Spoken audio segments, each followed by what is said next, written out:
Hello students, welcome to our channel. Today we are going to start with a new chapter. The name of the chapter is Money and Credit, Mudra or Sa.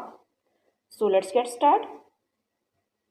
Money as a medium of exchange. The use of money spans a very large part of our everyday life. Look around you and you would easily be able to identify several transactions involving money in any single day. Can you make a list of these? In many of these transactions, goods are being bought and sold with the use of money. Some of these transactions, services are being exchanged with money. For some, there might not be any actual transfer of money taking place now, but a promise to pay money later.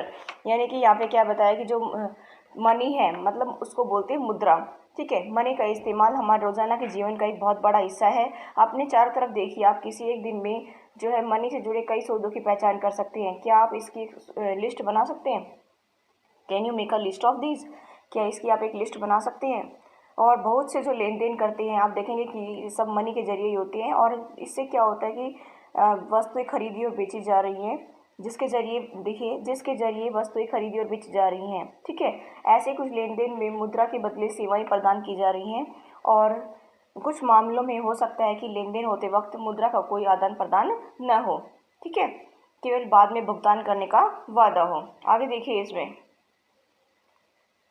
Have you ever wondered why transactions are made in money? The reason is simple. A person holding money can easily exchange it for any commodity or service that he or she might want. Thus, everyone prefers to receive payments in money and then exchange the money for things that they want. Take the case of a shoe manufacturer. He wants to sell shoes in the market and buy wheat. The shoe manufacturer will first exchange shoes that he has produced for money and then exchange the money for wheat. Imagine how much more, आगे देखिए इसमें, how much more difficult it would be if the shoes manufacturers had to directly exchange shoes for wheat without the use of money. He would have to look for a wheat growing farmers who not only wants to sell wheat but also want to buy the shoes in exchange. That's both parties have to agree to sell and buy each other commodities. This is known as double coincidence of wants. What a person desires to sell is exactly what the other wishes to buy. In a barter system where goods are directly exchanged without the use of money, double coincidence of wants is an essential features. इसमें क्या बताया गया है, देखिए कि क्या आपने कभी सोचा है कि भाई जो खरीदारी मनी के जरिए क्यों होती है? इसका कारण बहुत ही सरल है। ठीक है, क्योंकि जिस व्यक्ति के पास मुद्रा है या मनी है वह इसका विनिमय किसी भी वस्तु या सेवा खरीदने के लिए आसानी से कर सकता है। ठीक है, हर कोई जो है मुद्रा के रूप में भुगतान लेना पसंद करता है क्योंकि हर कोई चाहता है कि मनी मिले उसके बदले में। ठीक है, इससे क्या होता है कि उस मुद्रा का इस्तेमाल अपनी ज़रूरतों की चीज़ें खरीदने के लिए करता है। एक जूता निर्माता का उदाहरण देखते हैं कि वह बाजार में जूता बेचकर गेहूं खरीदना चाहता है। जूता बनाने वाला पहले जूतों के बदले में मुद्रा प्राप्त करेगा, यानी कि मनी प्राप्त करेगा, फिर इस मनी का इस्तेमाल गेहूं खरीदने के लिए करेगा। ठीक है, आगे देखिए इसमें और क्या करता है कि जूता जो निर्माता है यदि बिना किसी मुद्रा का इस्तेमाल किए जूते का सीधा गेहूं से विनिमय करता है तो उसे कितनी कठिनाई होगी। विनिमय मतलब कि जूते के बदले में गेहूं, गेहूं के बदले में जूते, इस तरह से अगर करता है तो क्या होता है कि उसे जो है बहुत ही कठिनाई होगी। जूते का सीधा गेहूं से विनिमय करता है तो उसे बहुत ही कठिनाई होती है। उसे गेहूं उगाने वाले ऐसे किसान को खोजना पड़ता है जो न केवल गेहूं बेचना चाहता हो बल्कि साथ में जूते भी खरीदना चाहता हो। दोनों पक्ष एक दूसरे से चीज़ें खरीदने और बेचने पर सहमति रखते हो। सपोज करो कि भाई देखिए जूता निर्माता है, एक जूता बनाने वाला है, ये जूता निर्माता है, अगर इसको गेहूँ चाहिए तो क्या करेगा, ये उससे कॉन्टैक्ट करेगा। ठीक है, इसको मनी की ज़रूरत नहीं है क्योंकि ये गेहूं खरीदेगा तो गेहूं वाले को ढूंढेगा। लेकिन प्रॉब्लम यहाँ पर ये आती है कि अगर गेहूं खरीदने वाले को जूते की ज़रूरत नहीं है तो समस्या यहाँ पर क्रिएट हो जाती है। ठीक है, इसके लिए यहाँ पर मुद्रा यानी कि मनी की आवश्यकता होगी। इसके लिए उसको बहुत ज़्यादा कठिनाइयों का सामना करना पड़ेगा। इसीलिए हर लोग चाहते हैं कि भाई हर कोई चाहता है कि हमारी जो सामान के बदले हमें जो है मुद्रा मिले यानी कि रुपये मिले, तो उससे हम कोई भी चीज़ ज़रूरत की चीज़ें खरीद सकते हैं। ठीक है, चलिए आगे देखिए। और अगर ये देखिए अगर ऐसा हो भी जाता है तो इसको क्या बोलते हैं, this is known as the double coincidence of wants. यानी कि अगर ये जो हो गया कि भाई गेहूं खरीदने वाले को जूते की ज़रूरत है, जूते वाले को गेहूं की ज़रूरत है, तो दोनों आपस में एक दूसरे की वस्तु विनिमय कर लेंगे। ठीक है, तो अगर ये ऐसा हो जाता है तो इसे आवश्यकताओं का दोहरा सहयोग कहा जाता है, डबल कोइंसिडेंट ऑफ वांट्स, यानी कि आवश्यकताओं का दोहरा सहयोग इसको कहा जाता है। ठीक है, इससे क्या होगा, देखिए आगे एक व्यक्ति जो वस्तु बेचने की इच्छा रखता है वही वस्तु दूसरा व्यक्ति खरीदने की भी इच्छा रखता हो, तभी तो ये होगा।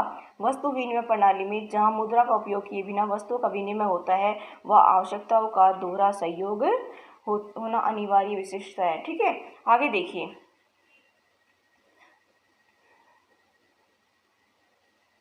In contrast, in any economy where money is in use, money by providing the crucial intermediate steps eliminated the needs for double coincident of wants. It is no longer necessary for the manufacturers to look for a farmer who will buy his shoes and at the same time sell him. इसमें आगे देखिए, sell him wheat. All he has to do is find a buyer for his shoes. Once he has exchanged his shoes for money, he can purchase wheat or any other commodity in the market. Since money acts as an intermediate in the exchange process, it is called a medium of exchange. यानी कि यहाँ पे क्या बताया गया है कि आप देखिए कि इसकी तुलना में ऐसी अर्थव्यवस्था जहाँ पर मुद्रा का प्रयोग होता है, यानी कि जो मुद्रा है वो क्या करती है, महत्वपूर्ण मध्यवर्ती भूमिका निभाती है। इंटरमीडिएट का क्रूशियल इंटरमीडिएट स्टेप आती है। तो इसका मतलब क्या है कि मुद्रा जो है मध्यवर्ती भूमिका प्रदान करके आवश्यकताओं के दोहरे सहयोग की जरूरत को खत्म कर देती है।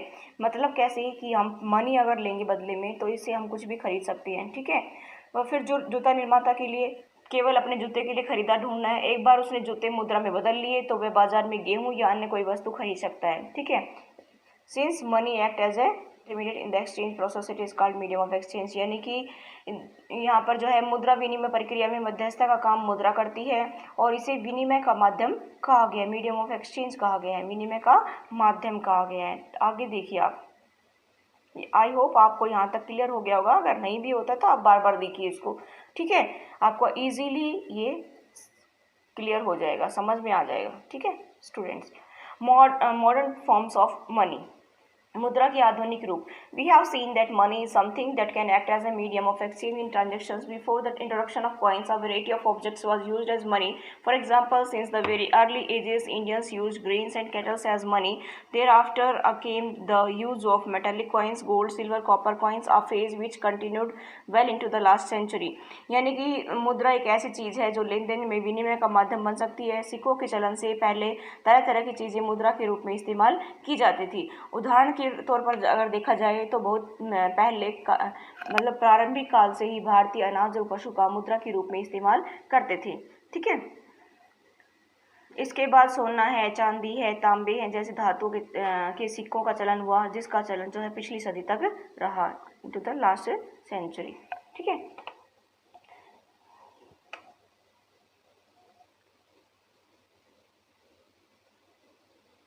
देखिए पहले लोग क्या करते थे कि अगर किसी से पैसे ले लिए उधार तो वो लोग क्या करते थे कि अपना पशु दे देते थे। ठीक है, कैटल, उसके बदले में भाई मेरे पास एक भैंस है वो ले जाइए आप उसके बदले में। या फिर क्या कीजिए, किसी से कोई सामान खरीदा तो भाई मेरे पास अनाज है और इसको बदले में आप अनाज ले लीजिए। ठीक है, इस तरह से क्या किया जाता था, मुद्रा के रूप में इनका इस्तेमाल किया जाता था। आगे देखिए, करेंसी के बारे में पढ़ेंगे। करेंसी देखिए, modern form of money include currency, paper notes and coins. Unlike the things that were used as money earlier, modern currency is not made of precious metals such as gold, silver and copper, and unlike grains and cattles they are neither of everyday use. The modern currency is without any use of its own. यानी कि जो मुद्रा के जो आधुनिक रूपों में जो करेंसी है यानी कि कागज़ के नोट और सिक्के शामिल हैं, वे चीज़ें जो पहले मुद्रा के रूप में प्रयोग की जाती थी यानी कि मनी के रूप में प्रयोग की जाती थी, उसके विपरीत आधुनिक मुद्रा जो है बहुमूल्य धातु जैसे सोना, चांदी और तांबे के बने सिक्कों से नहीं बनी है। आज देखिए नहीं बनी है। अनाज और पशुओं की तरह ये रोज़मर्रा की चीज़ें भी नहीं हैं। आधुनिक मुद्रा का इस प्रकार का अपना कोई इस्तेमाल नहीं है। ठीक है, आगे देखिए, then why is it accepted as a medium of exchange? It is accepted as a medium of exchange because the currency is authorized by the government of the country। यानी कि फिर इसे विनिमय का माध्यम क्यों स्वीकार किया जाता है। ठीक है, यानी कि सोना चांदी से भी नहीं बनी है, कैटल और ग्रेन के रूप में भी इसका इस्तेमाल नहीं हो रहा, तो फिर ये इसका विनिमय का माध्यम क्यों स्वीकार किया है इसको। ठीक है, इसे विनिमय का माध्यम जो है इसलिए स्वीकार किया जाता है क्योंकि किसी देश की सरकार इसे प्राधिकृत करती है, ऑथोराइज करती है, अथॉरिटी जो है इसको ऑथोराइज करती है। प्राधिकृत करती है। आगे देखिए, in India the Reserve Bank of India issue currency notes on behalf of central government as per Indian law, no other individuals और आगे देखिए, organizations is allowed to issue currency. Moreover, the law legalize the use of rupees as a medium of payment that cannot be refused in settling transactions in India. No individual in India can legally refuse a payment made in rupees. Hence, rupees is widely accepted as a medium of exchange.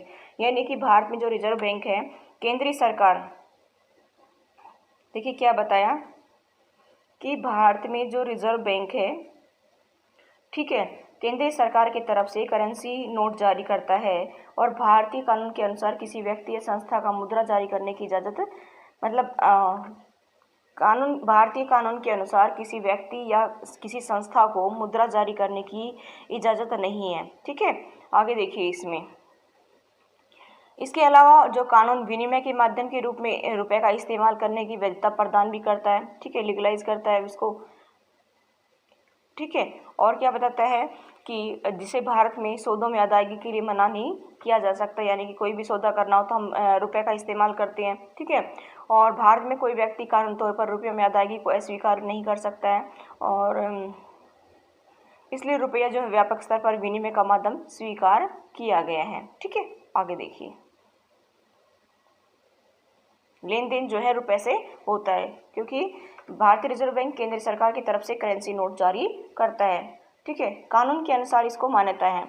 आगे देखिए, deposits with banks, यानी कि बैंकों में निक्षेप, the other form in which people hold money is as deposits with banks at a point of time people need only some currency for their day to day needs. For instance, workers who receive their salaries at the end of each month have extra cash at the beginning of the month. What do people do with extra cash? They deposit it with the banks by opening a bank account in their name. Banks accept the deposit and also pay an amount in as interest on the deposits. In this way, people's money is shaped with the banks and it earns an amount as interest. People also have the provision to withdraw the money as and when they require, since the deposit in the bank account can be withdrawn or demand. These deposits are called demand deposits. यानी कि इसको क्या कहा गया है, deposits with bank, यानी कि बैंकों में निक्षेप। ठीक है, लोग मुद्रा बैंकों में निक्षेप के रूप में भी जमा करते हैं, डिपॉजिट करवाते हैं उसको। ठीक है, किसी भी समय पर लोगों को अगर अपने रोज़मर्रा की जो जीवन में आवश्यकताएं होती हैं तो उस कुछ ही करेंसी की ज़रूरत होती है उसके लिए। ठीक है, उदाहरण के लिए जब हम देखें तो हर महीने के आखिर में वेतन वाले मजदूरों के अतिरिक्त नगद होता है, अतिरिक्त नगद होता है। लोग इस अतिरिक्त नगद का जो है क्या करते हैं, एक्स्ट्रा कैश जिसको बोला गया ना, अतिरिक्त नगद, और ये लोग इस अतिरिक्त नगद का क्या करते हैं, वे इसे बैंकों में अपने नाम से खाता खोलकर जमा करा देते हैं। बैंक ये जमा स्वीकार करते हैं और इस पर सूद भी देते हैं। यानी कहने का मतलब यहाँ पर क्या है कि लोगों के पास में जैसे पेमेंट आती है तो लोग क्या करते हैं, अपनी ज़रूरत के अकॉर्डिंग उसको रख लेते हैं, बाकी का क्या करेंगे, बैंकों में जमा कर देंगे। ठीक है, और उससे उनको ब्याज भी मिल जाएगा। इस तरह से लोगों का धन बैंकों के पास सुरक्षित रहता है और इस पर उनको ब्याज भी मिलता है। लोगों को अपनी आवश्यकता के अनुसार इसमें से धन निकालने की सुविधा भी उपलब्ध होती है। बैंक खातों में जमा धन को मांग के जरिए निकाला जा सकता है, इसलिए इस जमा को मांग जमा कहा जाता है। मॉडर्न कॉइन, गोल्ड मोहर फ्रॉम अकबर रेन। ठीक है, ये तुगलक कॉइन है, ये गुप्त कॉइन है, गुप्त वंश के साथ शासन चलाया था। ठीक है, ये पहले के अर्ली पंचमार्क कॉइन्स हैं, मे बी 2500 ईयर्स ओल्ड है ये। ठीक है, चलिए आगे चलते हैं। आई होप आपको समझ आ गया होगा। ठीक है, चलिए, demand deposit offer another interesting facility. This is this facility which lends it the essential characteristics of money, that of a medium of exchange. You would have heard of payments being made by checks instead of cash. For payment through check, the payers who has an account with the banks make out a check for a specific amount. A check is a paper instructing the bank to pay a specific amount from the person's account to the person in whose name the check has been issued. यानी कि यहाँ पे क्या बताया गया है कि मांग जमा जो है एक अन्य सुविधा देता है। ठीक है, ये सुविधा इसे मुद्रा का महत्वपूर्ण लक्षण प्रदान करती है, यानी कि विनिमय का माध्यम बनाती है। ठीक है, मुद्रा को। ठीक है, आपने नगद की बजाय चेक से भुगतान करने के बारे में सुना होगा।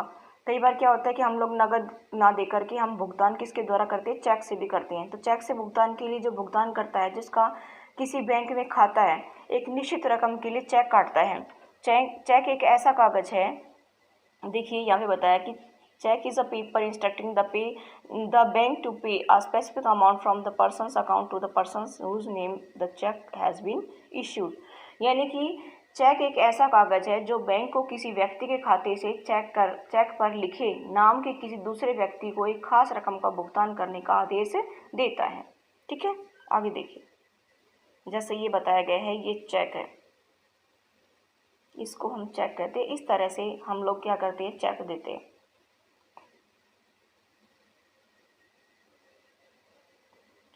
Thus, we see that demand deposits share the essential features of money. The facility of checks against demand deposit makes it possible to directly settle payment without the use of cash. Such demand deposits are accepted widely as a means of payment along with currency. They constitute money in the modern economy. You must remember the role that banks play here, but for the banks, there would be no demand deposits and no payments by checks against these deposits. The modern form of money, currency and deposits are closely linked to the working of modern banking system. देखिए, इसमें हम क्या देखते हैं कि मांग जमा में जो है मुद्रा के अनिवार्य लक्षण मिलते हैं। मांग जमा के बदले चेक लिखने की सुविधा से बिना नकद का इस्तेमाल किए सीधा भुगतान करना संभव हो जाता है। मांग जमाओं को करेंसी के साथ साथ व्यापक स्तर पर भुगतान का माध्यम स्वीकार किया जाता है। आधुनिक अर्थव्यवस्था में भी इसे मुद्रा समझा जाता है। यहाँ देखिए, आप यहाँ क्या देखोगे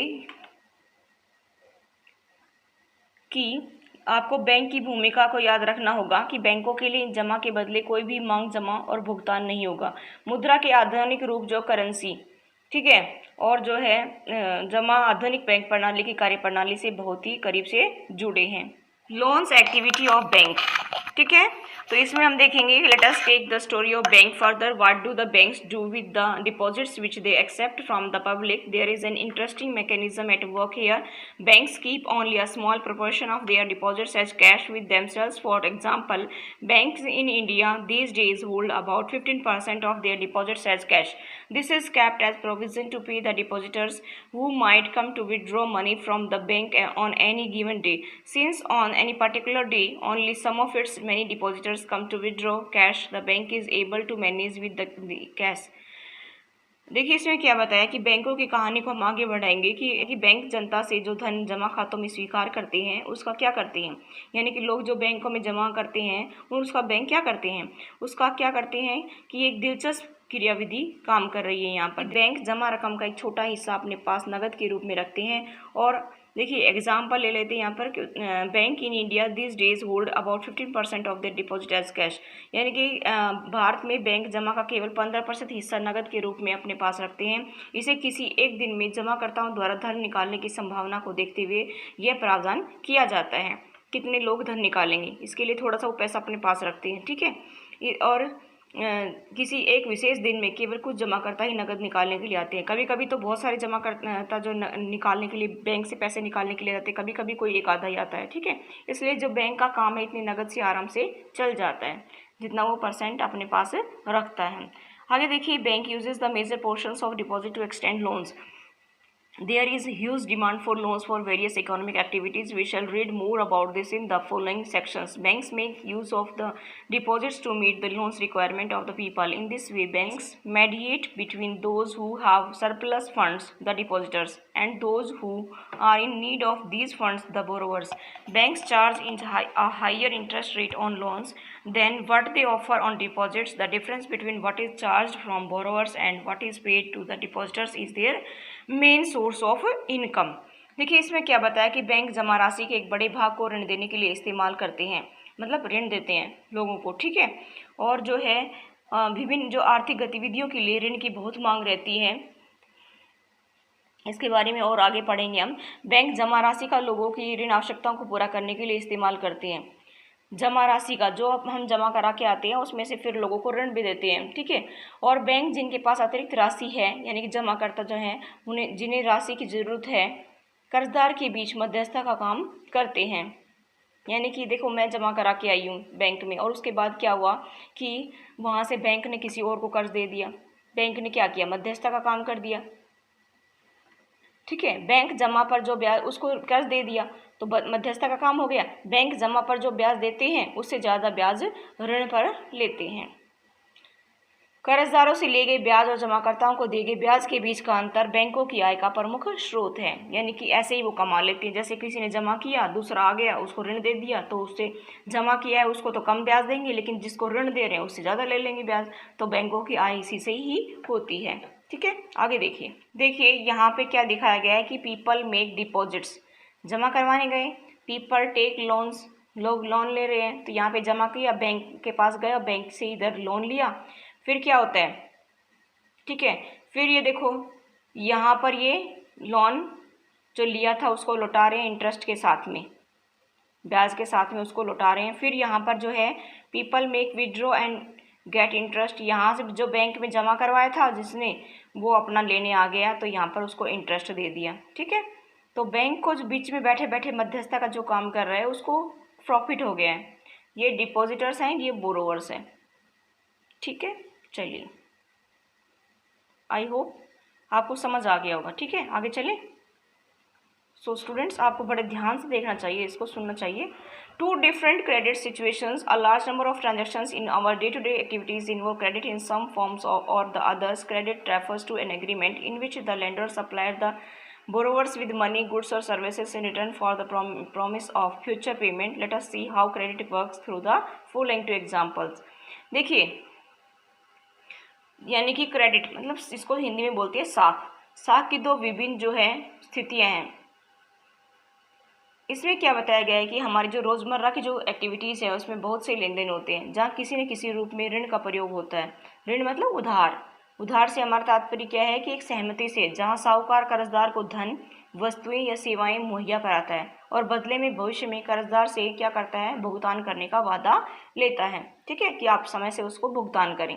आगे देखिए, इसमें फेस्टिवल सीजन होता है। फेस्टिवल सीजन में क्या बताया गया है कि अब से 2 महीने बाद त्यौहार का मौसम है और जूता निर्माता जो सलीम है वो पास के शहर के एक बड़े व्यापारी से 3000 जोड़ी जूते की मांग करता है। ठीक है, जिसे उसे 1 महीने के अंदर पूरा करना है।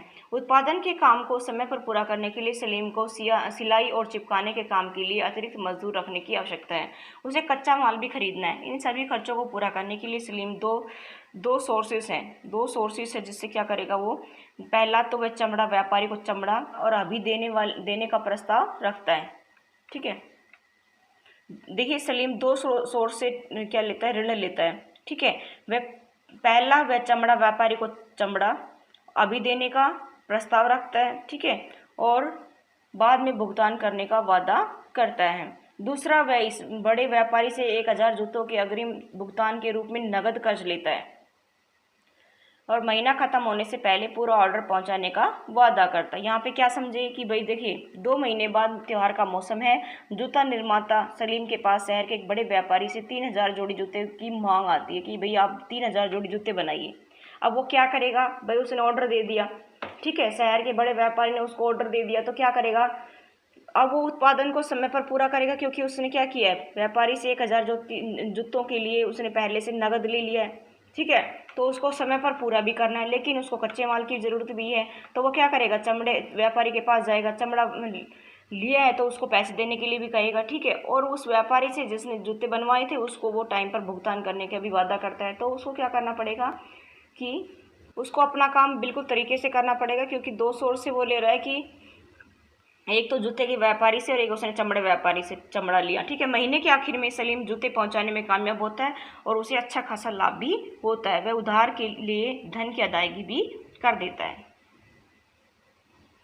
ठीक है, यहाँ पे बताया कि in this case Salim obtain credit to meet the working capital needs of production. The credit helps him to meet the ongoing expenses of productions, complete productions on time and thereby increase his earning. Credit therefore plays a vital and positive roles in this situation. यहाँ पे सलीम को क्या मिला, सलीम को profit हुआ।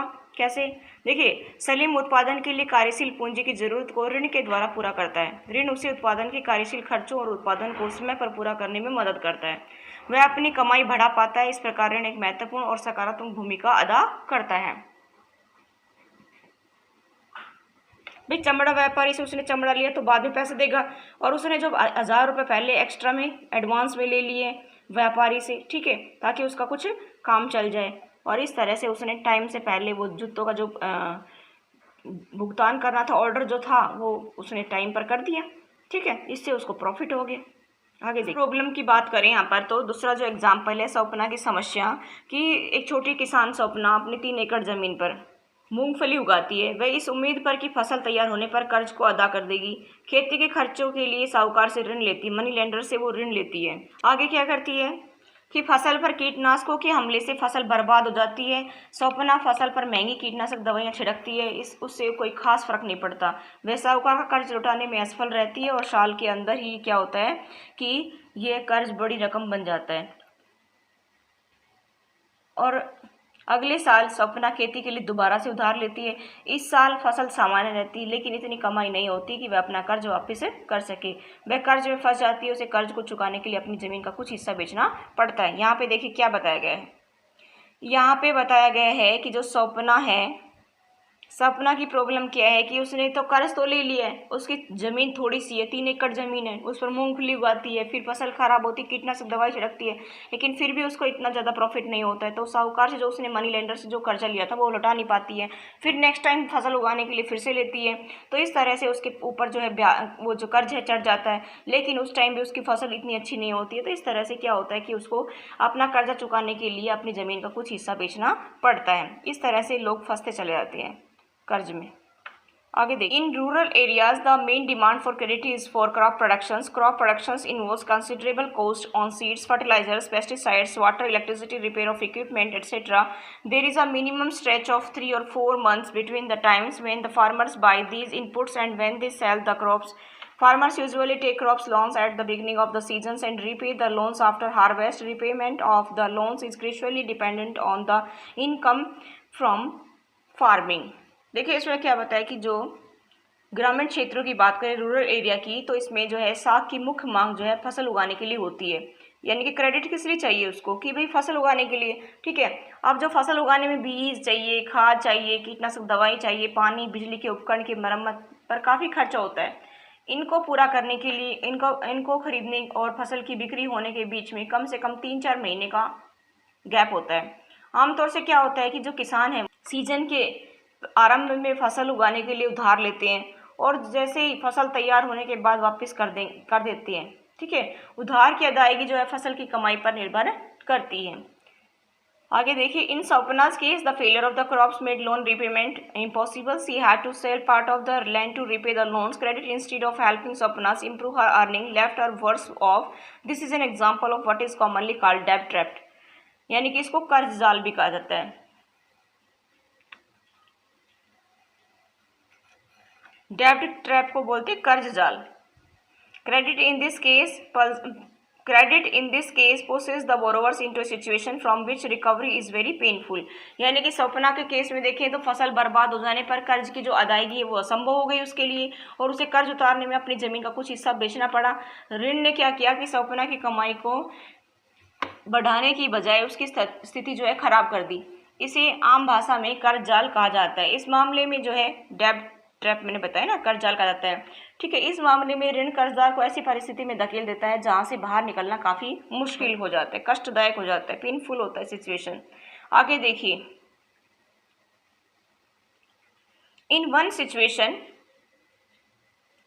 one situation credit helps to increase earning and therefore the person is better off than before. In another situations because of the crop failure, credit pushes the persons into a debt trap. To repay her loans she has to sell a portion of her land. She is clearly much worse off than before. Whether credit would be useful or not therefore depends on the risk in the situation and whether there is some support in case of loss. यानी कि एक situation में जो है ऋण जो है आय बढ़ाने में सहयोग भी करता है और कभी कभी स्थिति को खराब भी कर देता है, ठीक है। इससे अगर आय बढ़ाने में सहयोग करता है तो जिससे व्यक्ति की स्थिति पहले से बहुत अच्छी हो जाती है। अगर दूसरी स्थिति में देखा जाए तो जैसे फसल बर्बाद हुई है स्वप्ना की, ठीक है, तो फसल खराब होने के कारण जो है ऋण व्यक्ति को अपने जाल में फंसा देता है। स्वप्ना को कर्ज उतारने के लिए अपनी जमीन का एक हिस्सा बेचना पड़ा था और उसकी स्थिति पहले की तुलना में बहुत ही खराब हो गई। ऋण उपयोगी होगा या नहीं यह तो परिस्थिति के ऊपर डिपेंड करता है, ठीक है। आगे देखिए टर्म्स ऑफ क्रेडिट, ऋण की शर्तें। Every loan agreement specifies an interest rate which the borrowers must pay to the lenders along with the repayment of the principals. In addition, lenders may demand collateral against loans. Collateral is an asset that the borrowers own, such as land, building, vehicles, livestock, deposits with banks, and uses this as a guarantee to a lender until the loan is repaid. If the borrowers fail to repay the loans, the lenders has the right to sell the asset or collateral to obtain payment. Properties such as land titles, deposit with banks, livestock are some common example of collateral used for borrowing. इसमें देखिए terms of credit का मतलब क्या होता है कि भाई ऋण की शर्तें, ठीक है। देखिए इसमें क्या बताया कि जो हर ऋण समझौते में क्या होता है कि ब्याज दर निश्चित कर दी जाती है, जिसे कर्जदार महाजन को मूल रकम के साथ अदा करता है। यानी कि जो कर्जा लेता है उसको जिस बता देते हैं 5% 7% ब्याज लेंगे, तो वो इस तरह से मूल रकम के साथ वो अदा करता है उसको। उधारदाता को समर्थक ऋणाधार यानी कि कोलेटरल का मतलब होता है सिक्योरिटी के रूप में कोई चीज़ रखना। कोलेटरल का मतलब होता है कि गिरवी रखने के लिए कोई चीज़ एक्स्ट्रा रखना, जैसे कोई प्रॉपर्टी के कागज़ हो गए, कोई गाड़ी के कागज़ हो गए, कोई जैसे ज़मीन वगैरह के कागज़ हो गए, इस तरह से कोई पशु का कोई इमारत रख दी, ठीक है। इस तरह से जो है कोलेटरल मतलब होता है कि समर्थक ऋणाधार, ठीक है। तो इसके उधारदाता कोई समर्थक ऋणाधार की मांग कर सकता है, यानी कि उधार देने वाला कहेगा कि आप समर्थक ऋणाधार रखिए, यानी गिरवी रखने की मांग भी करता है कि आप कोई चीज़ गिरवी रख दीजिए, उसके बदले में मैं आपको पैसे दे दूंगा। समर्थक ऋणाधार ऐसी संपत्ति जिसका मालिक कर्जदार है, जैसे भूमि, इमारत, गाड़ी, पशु, बैंकों में पूंजी, ठीक है। और इसका इस्तेमाल वह उधारदाता को गारंटी देने के रूप में करता है कि अगर मैं इस ऋण को चुका दूंगा तो मैं अपनी चीज़ वापस ले लूँगा, वरना आप इसको रखना। जब तक कि ऋण का भुगतान नहीं हो जाता है तब तक आप इसको अपने पास रखना। यदि कर्जदार उधार वापस नहीं कर पाता है तो उधारदाता को भुगतान प्राप्ति के लिए समर्थक ऋणाधार बेचने का अधिकार होता है। संपत्ति जैसे कि जमीन हुई, बैंकों में जमा पूंजी हुई, पशु हुए, ऐसे समर्थक ऋणाधार के उदाहरण हैं जिनका उपयोग कर्ज लेने के लिए किया जाता है, ठीक है। आगे देखिए, मुझे लग रहा है कि स्टूडेंट्स आपको क्लियर हो गया होगा, अगर नहीं होता है तो दोबारा से आप इसको वीडियो को देख सकते हैं। आगे देखिए, इसमें बताया गया है कि हाउस लोन के बारे में। देखिए यहाँ पे क्या बताया है, mega has taken a loans of ₹5 lakhs from the banks to purchase a house. The annual interest rate on the loan is 12% and loan is to be repaid in 10 years in monthly installment. Megha had to submit to the bank documents showing her employment records and salary before the bank agreed to give her the loans. The bank retained as collateral the papers of the new house, which will be returned to Megha only when she repay the entire loan with interest. यहाँ पे क्या बताया कि मेघा ने घड़ी खरीदने के लिए बैंक से 5 लाख रुपए का कर्ज लिया था और इसकी वार्षिक दर जो है ब्याज की वो है 12% है और इस कर्ज को 10 साल में मासिक किस्तों में लौटाया जाना है। मेघा को बैंक से कर्ज लेने से पहले उसे अपनी नौकरी और वेतन संबंधी रिकॉर्ड दिखाने पड़ते हैं। बैंक नए घर के सभी कागज ऋणाधार के रूप में रख लेते हैं, मतलब कोलेटरल के रूप में रख लेती हैं, जिन्हें मेघा द्वारा ब्याज समेत कर्ज लौटाने पर वापस किया जाता है, ठीक है। आगे देखिए, interest rate, collateral and documentation requirements and the mode of prepayment together comprise what is called the term of credit. The terms of credit very substantially from one credit arrangement to another. They may vary depending on the nature of the lenders and the borrowers. The next sections will provide example of the varying term of credit in different credit arrangement.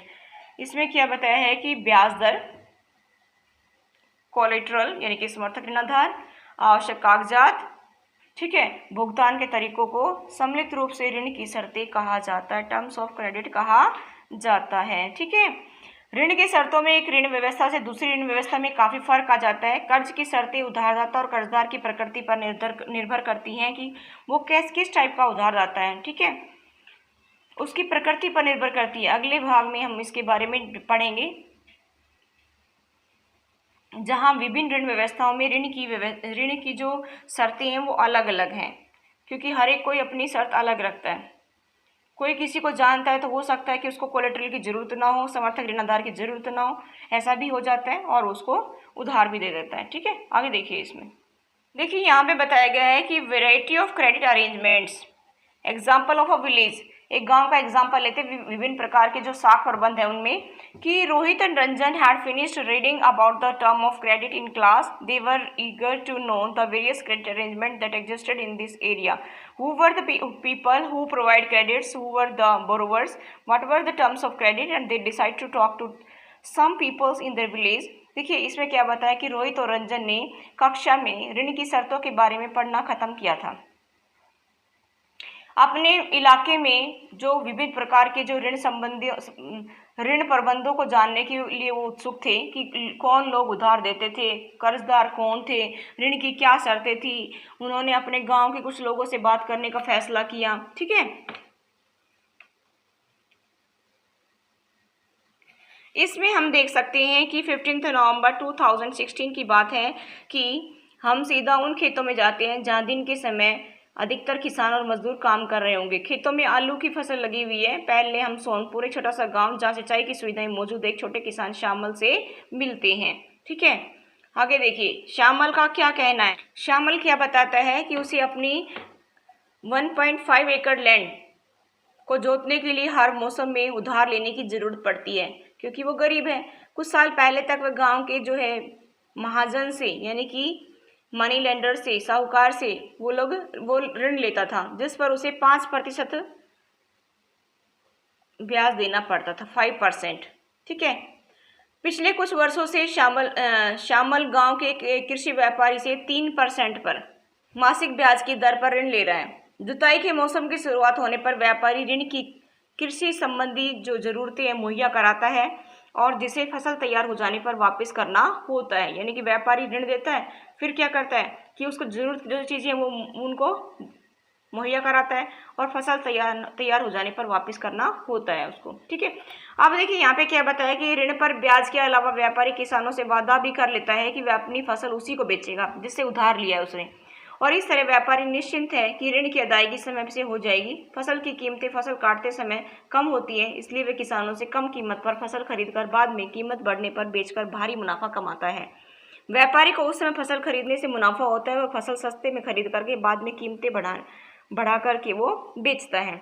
यानी कि व्यापारी को क्या हुआ, फायदा हो गया. ठीक है, और उसका जो है लिया था वो उतर गया. ठीक है, आगे देखिए अब कह रहे कि भाई we next meet Arun who is supervising the works of one farm labours.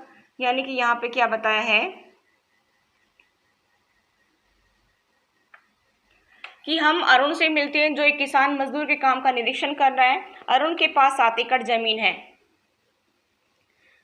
ठीक है, अरुण सोनपुर के उन कुछ लोगों में से है जिसे खेती के लिए बैंक से ऋण मिला है. इस ऋण पर वार्षिक ब्याज दर 8.5% वार्षिक ब्याज दर जो है 8.5% है. इसे अगले 3 वर्षों में कभी भी लौटाया जा सकता है. अरुण की क्या प्लान है, अरुण की प्लान है कि वे फसल तैयार होने पर अपनी उपज का कुछ हिस्सा बेचकर इस ऋण की अदायगी कर देगा. वह बाकी आलू की फसल को शीत भंडार गृह में रख करके बैंक से इसके बदले नया ऋण लेने के लिए दरखास्त कर देना चाहता है.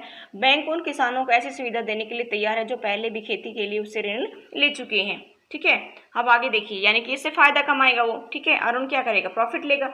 अभी आगे देखिए इसमें Rama is working in A neighbouring field. यानी कि रमा निकट के खेत में कृषि मजदूर के रूप में काम करती है. साल में कई महीनों रमा के पास कोई काम नहीं होता है. उसे अपनी रोजमर्रा के खर्चों के लिए कर्ज लेना पड़ता है.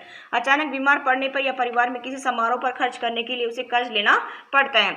रमा कर्ज के लिए अपने मालिक पर जो सोनपुर का मध्यम वर्गीय भूस्वामी है उसी के ऊपर आश्रित है, उसी से कर्जा लेती है. भूस्वामी उसे 5% मासिक ब्याज दर पर ऋण देता है. रमा उस कर्ज को भूस्वामी के यहाँ काम करके वापस करती है. रमा को नया ऋण लेना पड़ जाता है जबकि वह पुराना ऋण लौटा भी नहीं पाती है. वर्तमान में उसे भूस्वामी से 5,000 रुपये देने हैं. भूस्वामी उसके साथ अच्छा व्यवहार नहीं करता है, फिर भी उसके लिए लगातार काम करती है ताकि आवश्यकता पड़ने पर उसे ऋण मिल सके. और रमा बताती है कि सोनपुर में भूमिहीन लोगों के लिए ऋण का एकमात्र स्रोत जो है भूस्वामी नियोक्ता ही होती है, यानी कि लैंड ऑनर एम्प्लॉयर्स. देखिए मतलब अब रमा जो है अपना कर्जा कैसे चुकाती है, उसके खेतों में काम करती है. ठीक है, और इसी तरह से वो अपना कर्जा लौटाती रहती है और ताकि ज़रूरत पड़े तो उसे और कर्ज मिल सके. That's all for today. Thank you. Have a nice day.